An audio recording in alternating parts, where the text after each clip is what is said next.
Welcome to Montreal Rocks. And today we're excited to have on the show Bill Majoros from the Foreign Films. Bill, So nice. Thanks for being here. Totally my pleasure. Thank you so much. I love Montreal. I've played there quite a few times over the years, and it's always been amazing. Beautiful city. I know we love it. Of course, we love to travel. We are open to other cities. It's not just all about Montreal, but we like to encourage Canadian artists, and you're from Ontario. Let's start a little bit about your background story. I always like to find out the origin story of a band. Sure. So I like you to picture yourself as a child. Mm-hmm. You're probably even playing Star Explorer, which I can't believe you actually have in your background there. I've had that since I was a kid. I know. That's why I figured you're probably playing this pinball and you're listening to music in the house. But was there a time where or a band or a record where music kind of went from something you heard to something you felt? Like it really was a change. Maybe it was no longer your parents' music, but it was something that you identified with very closely. Well, yeah, absolutely. Like what happened to me when I was a little kid, my folks, my dad in particular, listened to a lot of big band music and kind of old school country. Like there wasn't a lot of rock and roll. Like he was like sort of a man out of time. It's like even at that time he was listening to music much before his own, maybe his parents' music or but when I was a little kid, I'd come home from school and there were reruns of the Monkees. And I'd watch the Monkees, and I'm talking like I was a little kid, maybe 7 years old or something. And I just started falling in love with the songs, and it looked like so much fun. Like these guys hanging out at the beach, misadventures, sort of playing great music, is sort of zany and fun.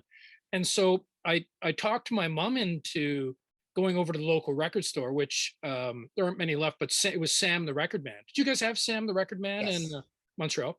Yeah, so a Canadian institution, definitely, for sure. Absolutely. So we went to Sam the Record Man, and there was a cool woman behind the counter, and I was going to buy this little kid buying a Monkees album, and she said, "Well, that's pretty cool, but why don't you check out this?" And she went over and grabbed the Beatles Revolver for me. She goes, "Well, this is kind of like," I thought, I'm like, "Oh, that's cool. It's kind of like the Monkees. Are these guys like a Monkees ripoff, the Beatles?" And she goes, I think you'd really like this. I think this is a better record. It was interesting. And I'm like, okay, I'll try that. And, I walk out of the music, and I remember the cover being the line art. Yeah, beautiful. And as a matter of fact, like my album cover in a roundabout way, a wonderful artist, Christy Ryder, Poppermost Prince, she's done some of my artwork, and not that it's a direct lineage to that, but I've always liked that line art. That artwork really hit me at first. So it's like a doorway into a universe of music. It's like, wow, this is cool. It's mysterious, like that, that really interesting drawing of the Beatles on the cover. And then I put on, I put on the first song, and I like my guitar is totally out of tune here, but a little bit of. By the way, I was working on just starting to record today, so okay. Clearly didn't tune my guitar yet.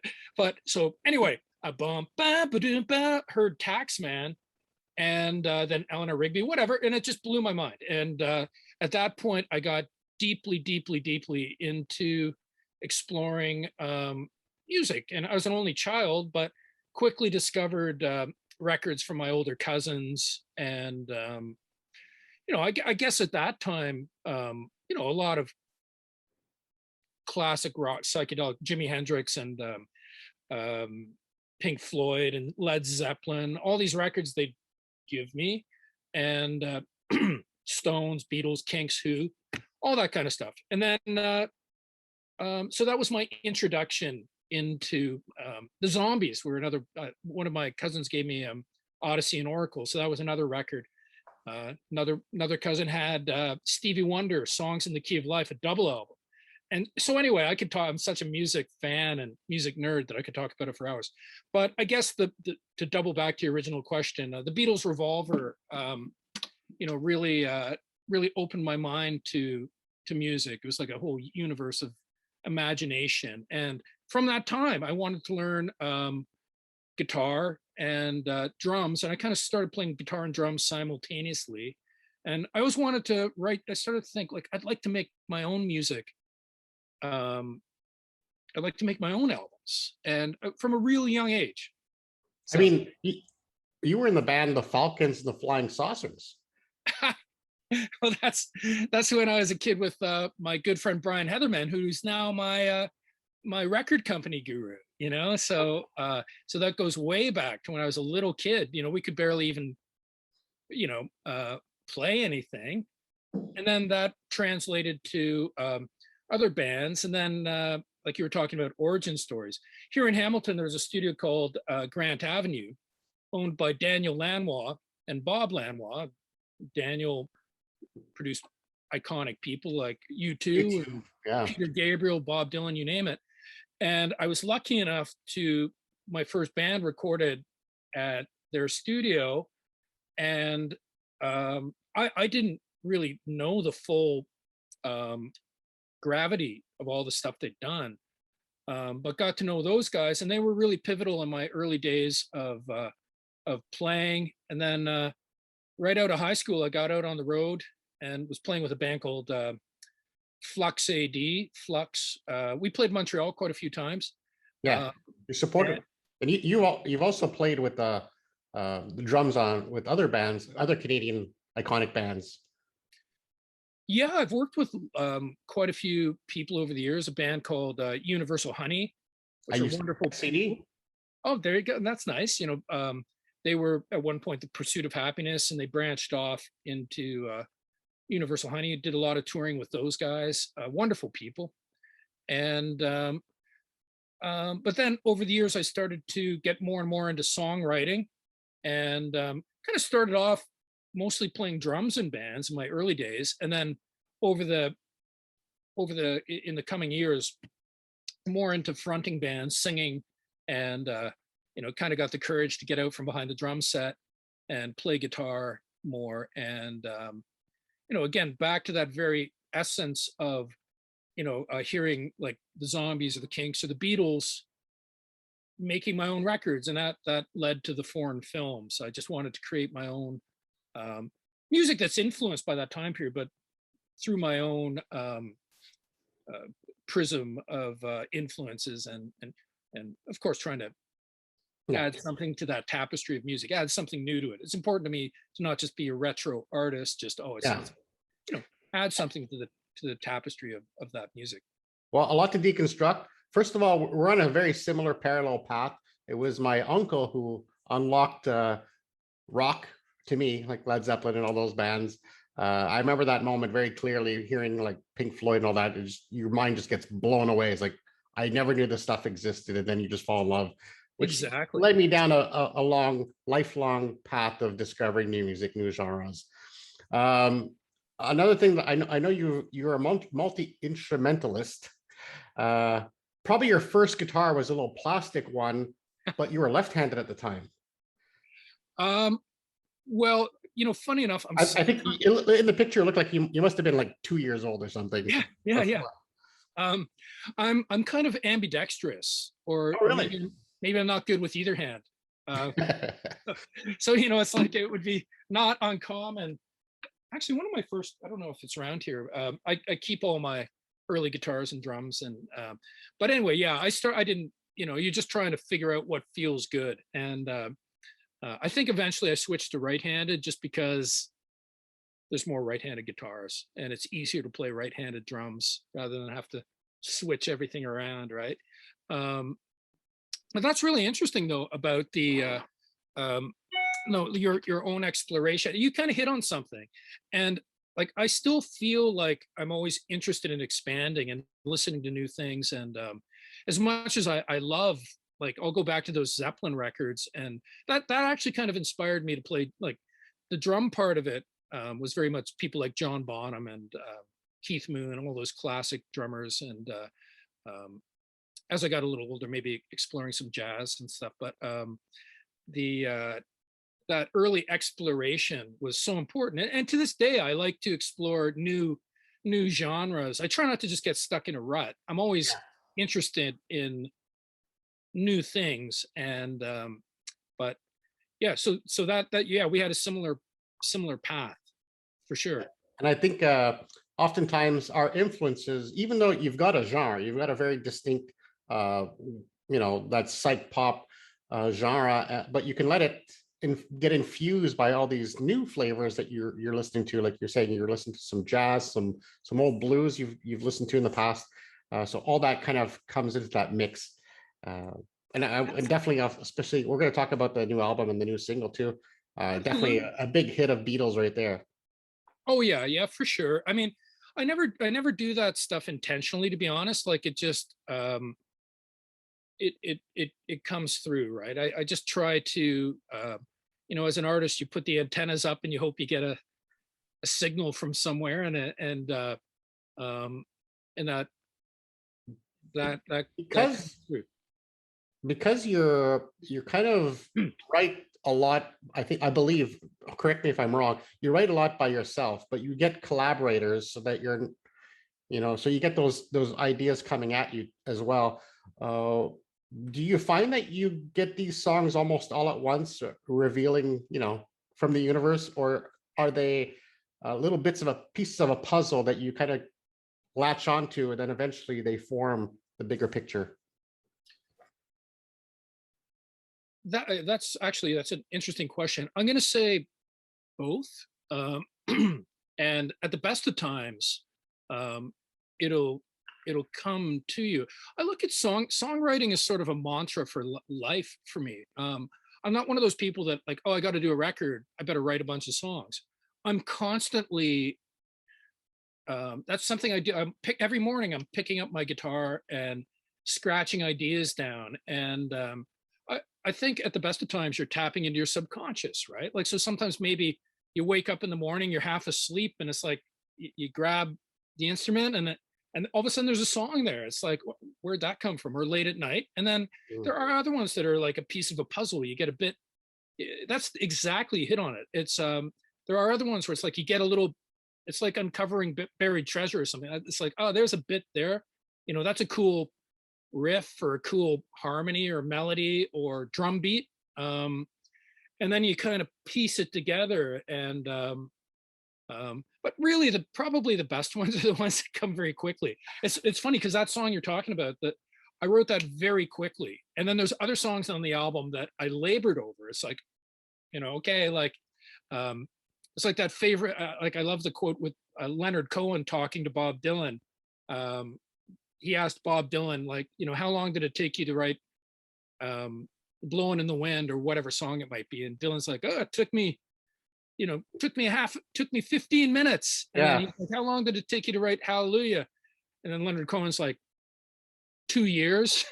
Then he said, I lied, it took me 3 years. But both things are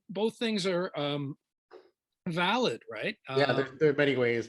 And I think you also seem to enjoy not just creating a song, but creating a story within a song. Yeah, well, thank you for noticing that. I appreciate it. I'm thinking specifically of like All the Love You Give. It's basically a story about a main character who wakes up in the 60s, if I got it right. Yeah, if you remember the old show, The Twilight Zone, right? It's like part of the reason why I called my band the Foreign Films. The Foreign Films is really me, with amazing collaborators. My friend Carl Jennings plays bass, records it. Rob Pruce, who used to be in the Canadian band The Spoons, he's in New York City. He contributes a lot of the keyboards to it. My friend Jason Fredericks in London, he does the string arrangements. But at the end of the day, it's I write the songs, and these are beautiful, super talented musicians that contribute to it. I'm super thankful.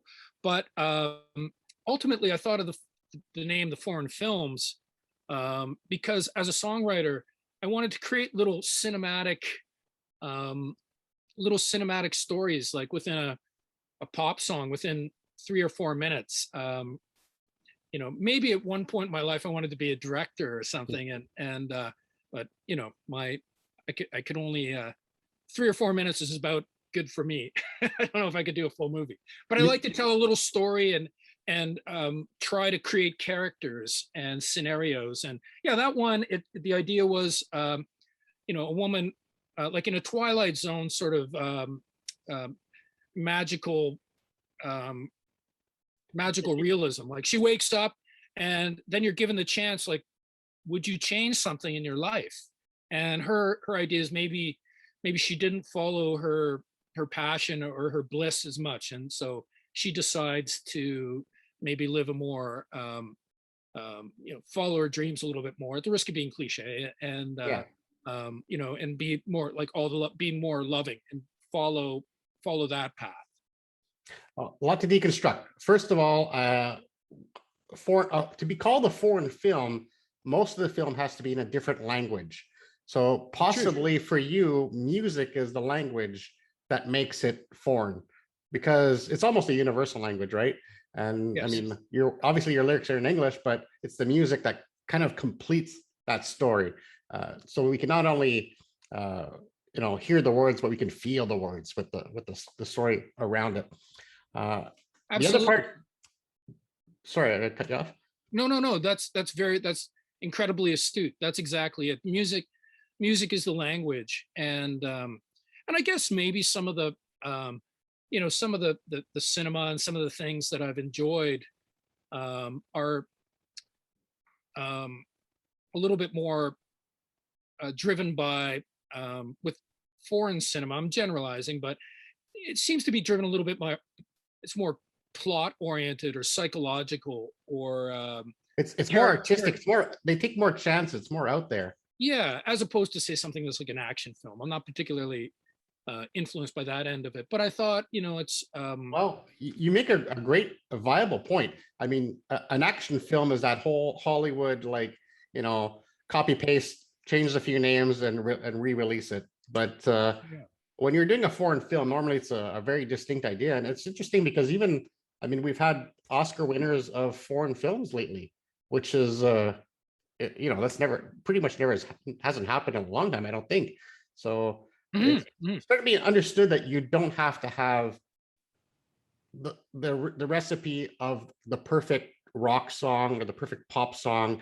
You can go explore your own path and do something way more interesting.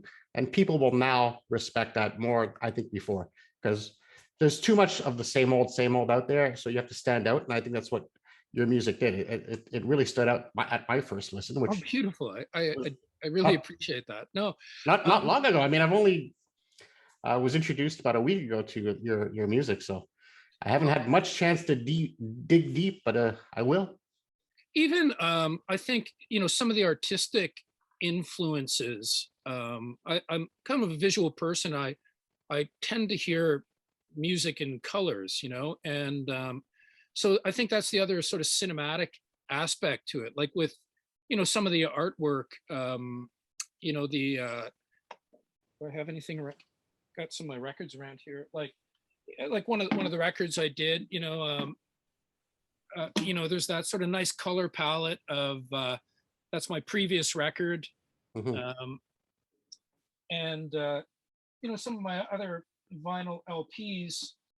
That one was done by Poppermost Prince, amazing artist Christie, writer, and then, you know, some of my other LPs. You know, that's you know, Japanese artwork from a woman named Madoko, um, and that's, you know, one of my previous albums. So I guess what I'm saying is that I try to I'm really interested in trying to create sonically a visual picture, Mhm. and like going back to your real original question about you know, what kind of lit the spark, the musical spark, things like Beatles or Led Zeppelin or Odyssey and Oracle or Beach Boys, Pet Sounds.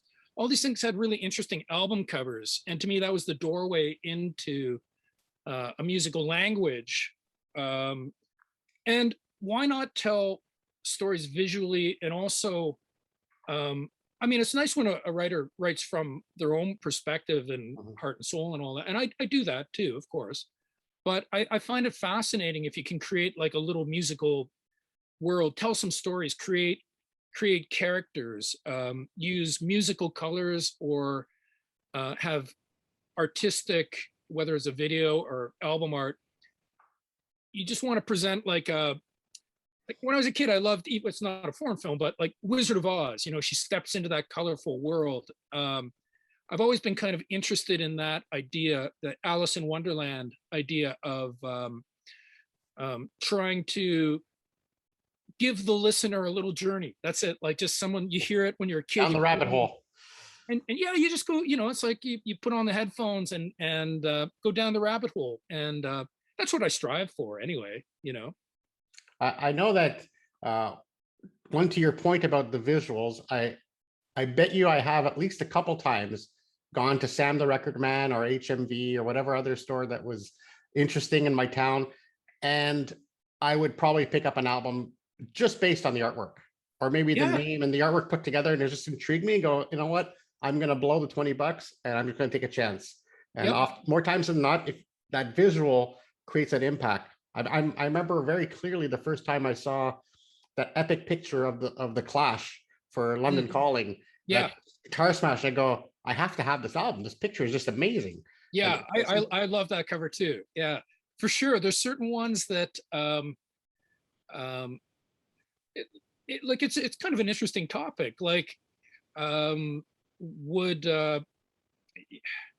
you can name any album, any great album, and very often the album cover corresponds really nicely with the flavor of the music. You know, I could pick a million different records like Fleetwood Mac or like you say, the Clash, or any of the Zeppelin albums, or whoever. You could use some modern bands to do a great job with it.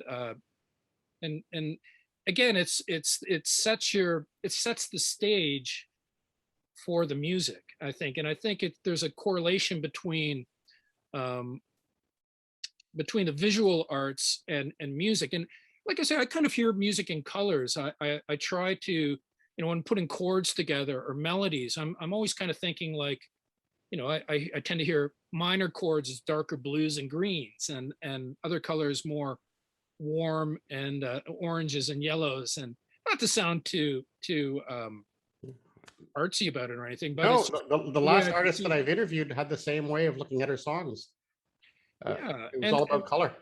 that's it, right? And so um, again, I love your first question because ultimately, all I've ever been trying to do throughout my whole life is to create the kind of records I would have loved when I was a kid. You know, I fell in love with a lot of double records as well, bigger records, and Hey, I've made a couple of double records. That one I showed you is a triple album. I wanted to touch upon that. That's the cover of a I don't want box. to interrupt your train of Oh, thought, no, but no, no, no. Go ahead. I was really interested by that one because, and I think you've mentioned this in the past. There was your way to kind of buck that trend of the single, just releasing singles. So you just were like, I'm just gonna put out a triple record, six Well, sides. exactly. That was it. I thought, you know, um, as as as culture gets, you know, I guess myself included, you know, there's such an attention deficit where it's like, you know, basically a ringtone is a lot to ask people to listen to. I understand that there's a lot of information in the world, and I'm super thankful if anyone like yourself like takes the time. But I just wanted to create a world that if someone wanted to, they could go deep into it. And like I used to when I was a kid, you know, you put on like Songs in the Key of Life or the White Album or something, and you can really immerse yourself in that world, or like watching a great movie. So I think that was my fascination um, with those larger works of art, and maybe making a. I also like conceptual albums, so I've dipped my toe in that a couple of times, where you know, things like I don't know, A Night at the Opera by Queen, or the Who, Quadrophenia, or I keep talking about classic music. You know, I try to be modern too. I really do Yeah. try to add fresh sounds to it, but I like conceptual albums. But at the same time, you know, funny enough, lately I've been a little bit more like trying to release albums quicker. And there's something to be said about, you know, like it's exciting to have some singles too. I'm not defined by any kind of strict dogma about how I Yeah. do things. It's like I did a triple album. Now I'm a little bit more like, okay, let's do some singles, like it's like 1964, like single, single, single, and then maybe go back to a bigger piece of a bigger album. And this album, Starlight Serenade, which we'll probably get into, is kind of a it ties in with my previous album, Ocean Moon. So I guess you can do a lot of things at once. To me, it's just about the joy of music, and like yourself, you fell in love with music at a young age, and it's to just keep that sense of wonder alive. Things have been dark in the world, so it's like I try to create some kind of um,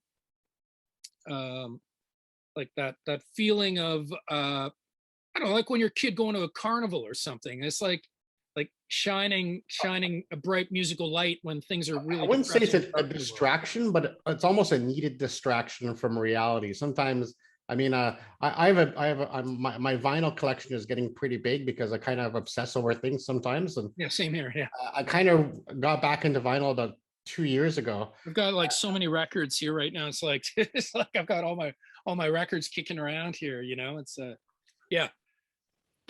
And we talked So you about, got back into it yourself. yeah, I definitely, and I started more, not kind of buying the big hits, but I try to support local artists. So when there's a show, I get the vinyl, I get it signed by the band, not because just because I'm a lover of music and I want like a piece of history just to show that, yeah, I supported this band, I was there, these are the memories I have.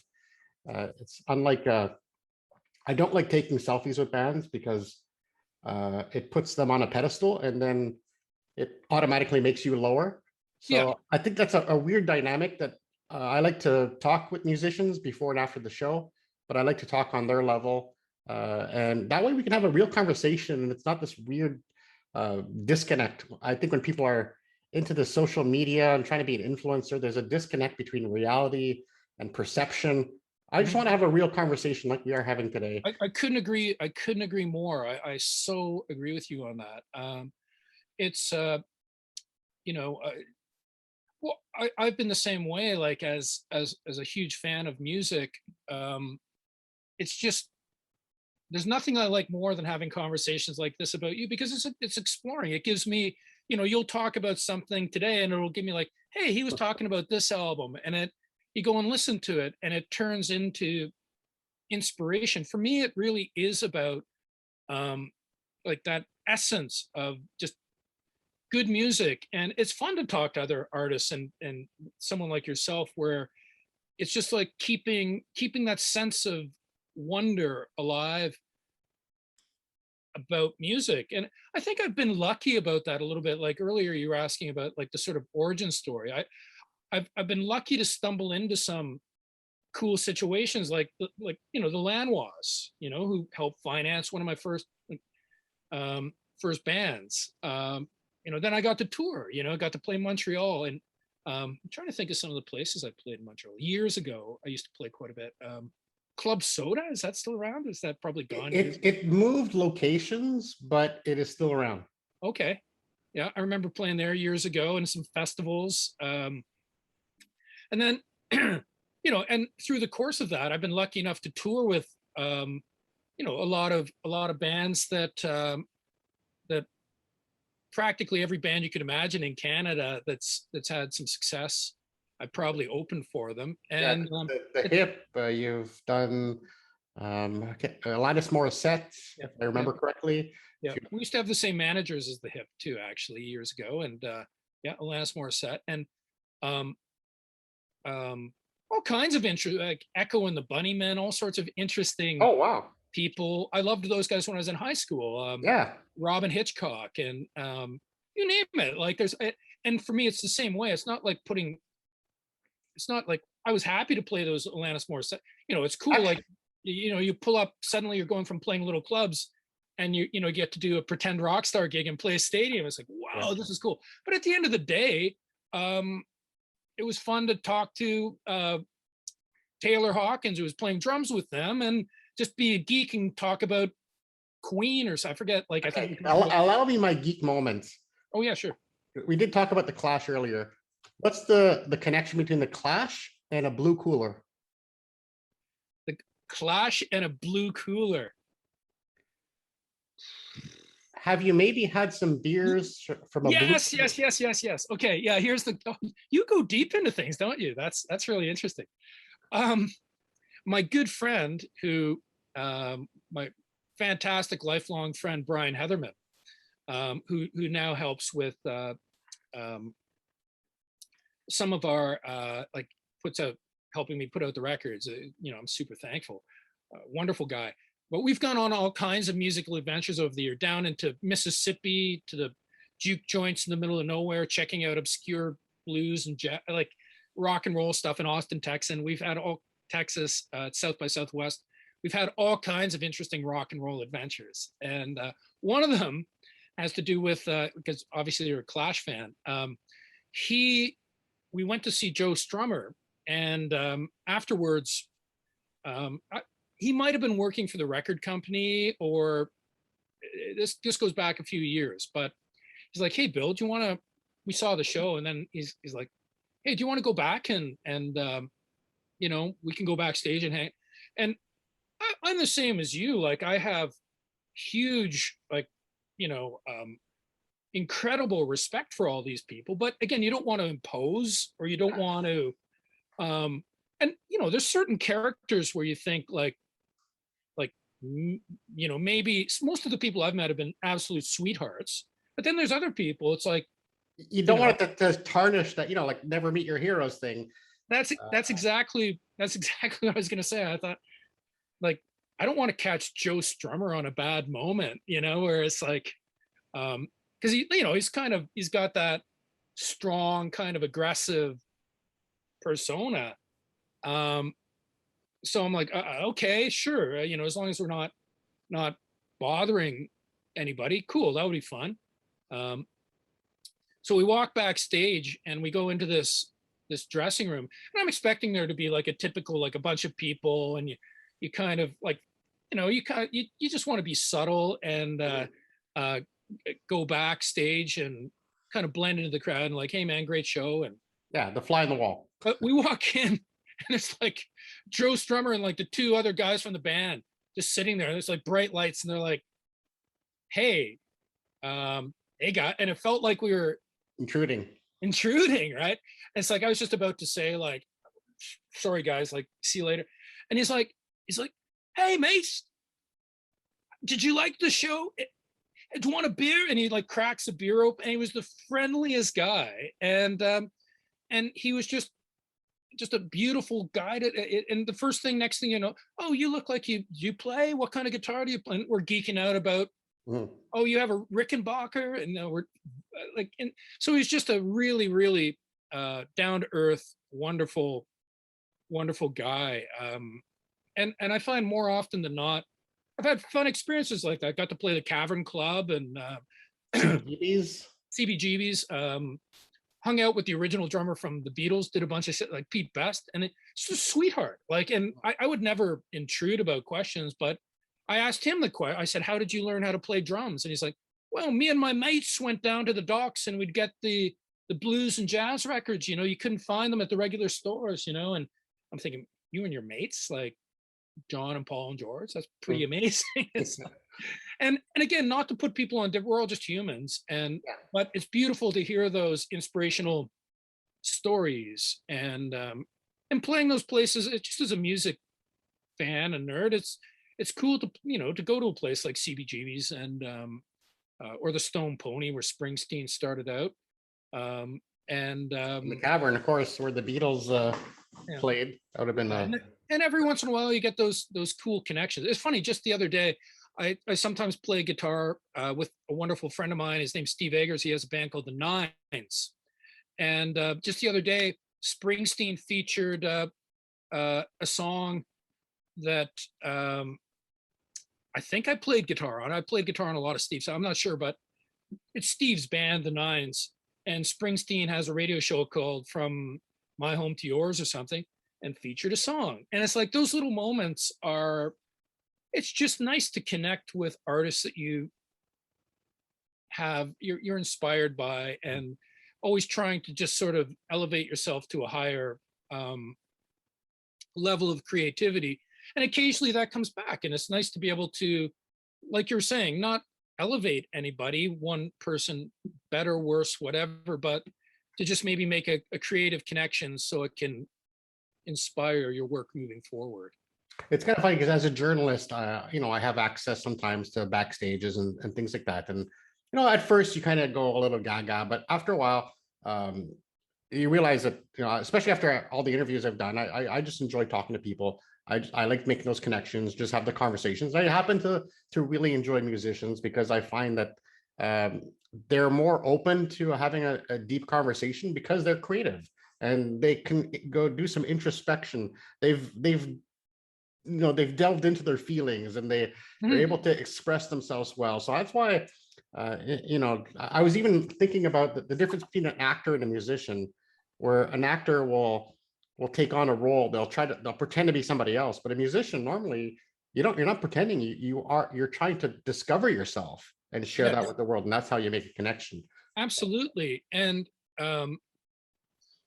I guess even when I am doing, like I talk about somehow, that's an interesting point because I so agree with you. Even when I'm doing my cinematic song storytelling, you are always revealing yourself on some level, even if it's subconscious, right? And that's a really interesting, like, to differentiate between the actor and musician. I agree. Um, what quickly, what did you have any one interview that you found particularly inspiring or surprising?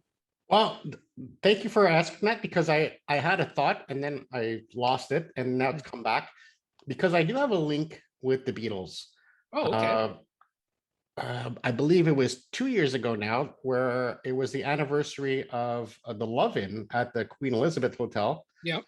and I interviewed Rain Maida and Chantal Kreviavik. I Hmm. probably said her name wrong. Sorry Yeah. about that, Chantal. I love you. Sorry. And I was one of the very few people that got to go in there and interview them. And we spent almost an hour. I was at the foot of the bed, and we were just talking about relationships. Um, That's amazing. and but being in that room, that epic room, it had this very there was history in that room, I could imagine how you could feel that. and you could feel it. I mean, in the corner there was a TV just on a loop running like some old documentary about that time, and you see Yoko and John, and it's just a very the nostalgia waves were crashing in on you at such a high level. It was just insane. But here That's we are. amazing. We're having a very intimate conversation uh, about relationships. I even told Rain Maida something that I haven't even told a lot of my friends. So I kind of opened up about something about a Pearl Jam concert, which my wife will know about, but maybe not many people. Uh, and there was like, you're able to have those connections and have a really good conversation. And I find that extremely interesting because you can have the one-on-one conversation without having, the stature of being in a Canadian band that's kind of epic. And Chantal's got her own career, which is Mhm. also epic. But at the end, it's just a couple. It's a married couple that have problems, and they documented it in the film. And we just talked about that. It was very real. So I really enjoyed that. That was an epic conversation. But Oh, that's beautiful. Yeah. And um, and I have to say, today is a pretty good conversation too. We're going into. I'm I'm trying not to make enjoying it. it. I'm I'm trying not to enjoying share it. too No, much I love because it. I'm really, really enjoying this conversation. And those it's about moments, you, not me. So no, but it's just, like you said, it's just like having a pint at and talking about things. Um, and I know what you mean by the energy in that room. You feel those energies in like CBGBs. You feel that energy that, like on this, on the stage, there was Talking Heads or Blondie or Television or the Ramones, whatever. Uh, the Cavern Club, obviously, not just the Beatles, but the Kinks, and not just the Beatles. yeah, But um, No, so no, so I mean it's many. incredible to go like, man, like this is the energy you feel from that is so powerful. A thought that I had too, um, another experience, really great experience I had in Montreal is I was working on a soundtrack for a film called Platinum. Unfortunately, here's the climax of the story. It's anticlimactic. The film, the funding fell apart. But George Martin and Giles Martin were doing were involved in the film, and we were potentially using some of my songs. So I had this incredible opportunity to really get to know like Giles Martin, George's son, who now produces the any of the remasters of the Beatles stuff and so on. And it's funny because a guy called me up on the phone who was involved in the film, and I didn't have a very. It was weird. I was didn't have a very good phone connection, and he said, "You're never going to believe who's working on this film, who's going to be doing the orchestration." And his phone kind of broke up, and he said, "George, blah blah blah blah blah." I'm like, Who? "Who's that?" I'm like, "Pardon? Who's that?" And he's like, there's silence, and he goes, "From the Beatles. He produced the Beatles." He's yelling at me. He's like, "You don't know that?" I'm like, Yeah. yeah, I didn't hear you. I didn't. And so anyway, we had a great. I got to, really, even though the film didn't come out, the offshoot was, we got to, George Martin got to hear some of my songs, and got to know Giles, and he's just a beautiful guy. He's the kind of guy you could just sit and have a pint with, as we did, and talk about. He's a bass player, talk about anything, like music, like just sharing the love of music and inspiration, and no matter what level people are at in terms of their uh, success, financial success. I guess it depends on how you measure success, right? It's oftentimes it's just your, like you say, your conversation that you had, it reveals something about your relationships, or you learn something about yourself and you grow from those relationships. I mean, it's fun if it happens to be someone that you admire, and in this industry occasionally cross interesting paths. But at the end of the day, you just meet a lot of interesting people that share, at the best of times, the deep, deep love of music.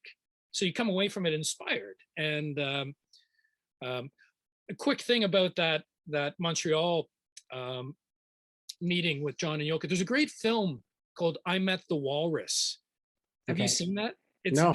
It's beautiful. This kid, I guess, snuck in to meet John and Yoko. He was like 12 years old or something, and he snuck in with a tape recorder. And John completely granted him a serious interview. And he's asking these cute questions, right, as a little kid. But John answers him very, like, he treats this kid with such respect. And the kid saved the audio. And it's like a 15-minute bit.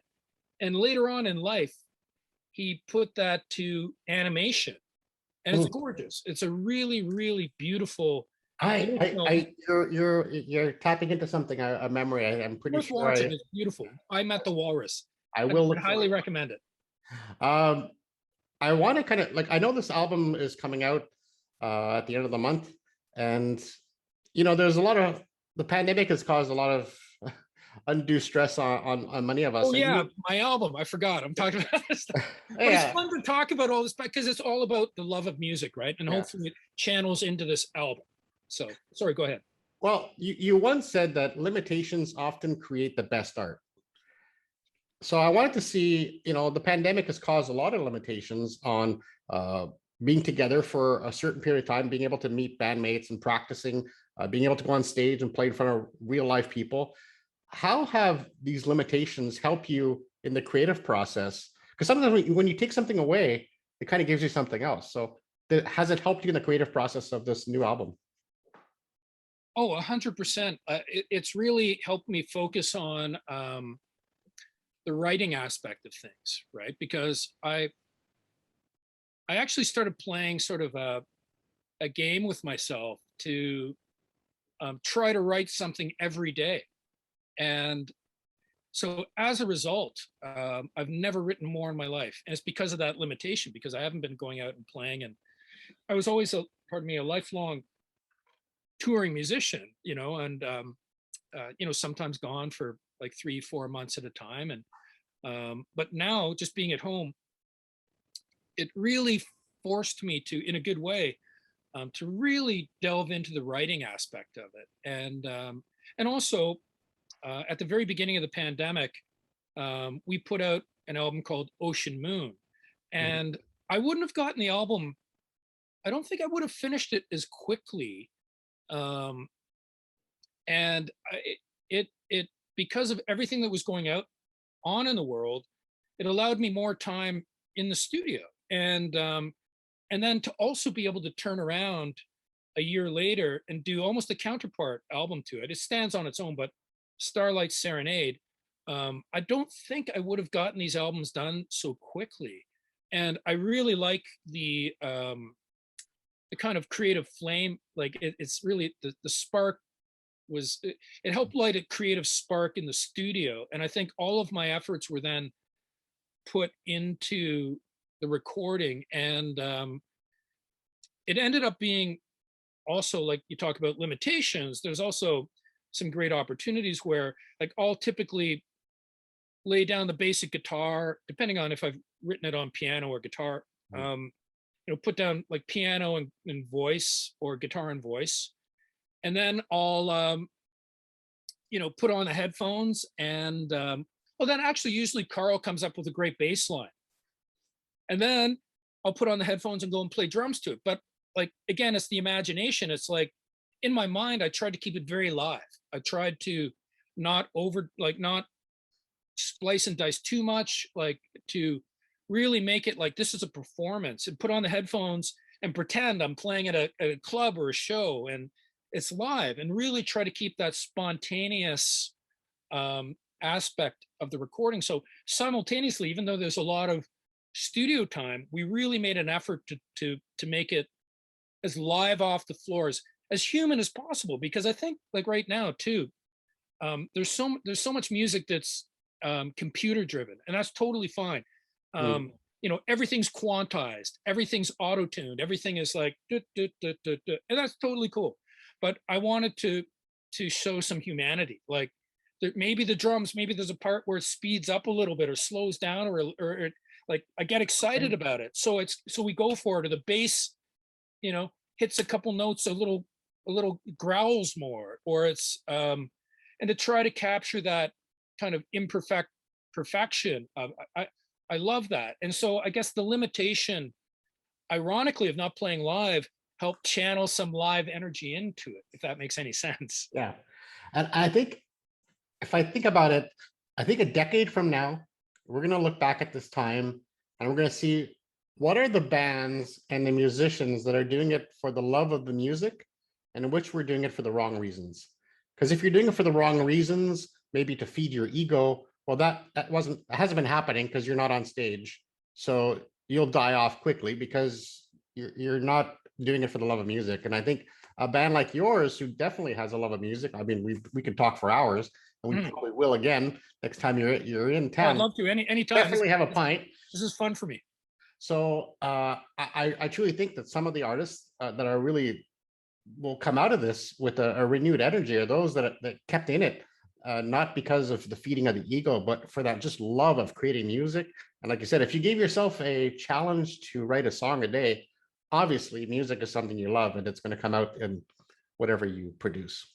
Well, that's it. It's funny. I was talking to my friend, one of my really, really dear friends from Hamilton, Dave Rave, who plays in Teenage Head, sings in Teenage Head now, and he's just a music lover. Like, we talk. He's a song, like, beyond Teenage Head too. He's got his own solo career. He writes great stuff, and we often, like a couple times a week, we'll just talk about like what's inspiring. It could be a brand new band too. I really do try to keep my ears open for new stuff. It's not, we talked a lot about classic bands, which is dear to my heart, but I'm always interested and in discovering new things. And we'll talk about, and maybe because of the pandemic, you talk more, and not just texting and so on, like on the phone. And hey, have you heard this? Have you done this? And how about this chord? Or Hmm.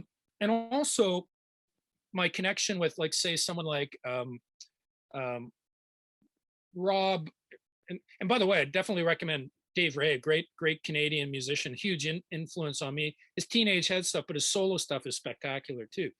But because of the pandemic as well, I ended up connecting with Rob Pruce, who used to play in the new wave band from around here, the Spoons. Yeah, I remember. And, yeah, and when I was a kid, I'd hear their stuff on the radio all the time. You still hear it actually, and I always loved the keyboard parts, right? And just through some serendipity, we connected. And he's in New York City now. He does music on Broadway and so on, but I guess he has a bit of extra time on his hands. And I'm humbled and honored. He really liked my music and wanted to contribute to it. And same with Jason Frederick, who's a wonderful string arranger in London. And again, maybe because these guys are working musicians who are very, very busy. And I'm so thankful. Same with Carl Jennings. Maybe because we've all had a little bit more time on their hands, they were gracious. And I'm so thankful that they've contributed a lot to my music. And so it's an interesting way to work where, you know, Carl and I will kind of create the drums and the bass and the guitars and the vocals. And then I can, you know, kind of, you're spoon-fed some keyboards. Yeah, exactly. And it's kind of cool. And it's like, and that's interesting because it also adds another, like, you know, I gravitate to a lot of, you know, 60s and 70s oriented stuff, even 50s, sometimes 40s, like, but Rob's keyboards add a really cool dream pop, a little bit of a modern edge. Yeah, modern edge, a futuristic thing. And it's, again, stuff that I wouldn't, the guy's a genius, like stuff I wouldn't necessarily, I play a little keys too, but he sends me stuff back and be like, wow, that's cool. I would have never done that, but the songs are better for it. And same with Jason in England, he'll, you know, come up with a great string arrangement. And to me, that's also the fun, like, because it's insular and I'm doing a lot of the stuff myself or with Carl, but that's where collaboration hopefully brings it to, it makes it exciting for me because it's like, okay, here's I know my own limitations.